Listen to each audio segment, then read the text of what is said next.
যে সরকারি নিরাপত্তার চেয়ে সামাজিকভাবে যে আমরা যে নিরাপত্তার বলয়টা তৈরি করছি তাতে সরকারের দায়টা একটু কমে যাবে।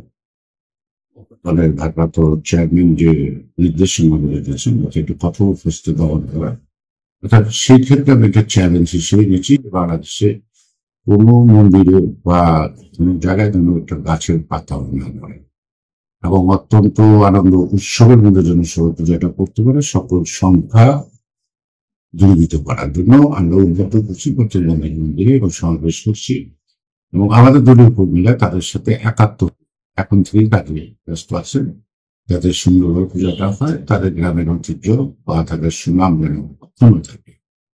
তো আমি পরবর্তী যেটা করে এবারও করলাম সেটা যে আমার 61টা মন্দিরে আমরা আর্থিক অনুদান দিই, এটা সরস্বতী দিক দিয়ে এবং সেখানকার যারা মোটামুটি ভাবে আমার যে বৃদ্ধ পরিবার আছে তাদের মধ্যে প্রায় 18,000 ভিতরে করলাম আর্থিক অনুষ্ঠান দিলাম যাতে তারা একটু স্বচ্ছন্দ ব্যবহার করতে পারে।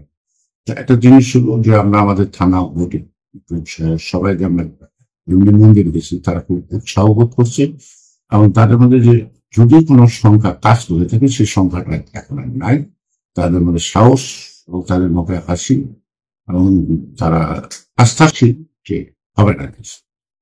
আমি মনে হয় যে এটা শত চেষ্টা করলেও এটা আমার মনে হয় এটা বিএনপি যেহেতু চ্যালেঞ্জ নিচ্ছে, বর্তমানে সরকার কতটুকু নিরাপত্তা দিবে সেটা তাদের ব্যাপার, কিন্তু আমি মনে করি যে সরকারি নিরাপত্তার চেয়ে সামাজিকভাবে যে আমরা যে নিরাপত্তার বলয়টা তৈরি করছি তাতে সরকারের দায়টা একটু কমে যাবে। আগে আমরা এটি তার কাছে প্রত্যাশা করব বা প্রার্থনা করব যে তিনি যেন রাষ্ট্র ও সমাজ সকল দুষ্টগ্রহকে বিনাশ করেন এবং সকলের দুর্গতি বিনাশ করার মধ্যে দিয়ে শান্তিপূর্ণ পথে একটি নতুন বাংলাদেশের পথে যেন এগিয়ে যেতে পারি।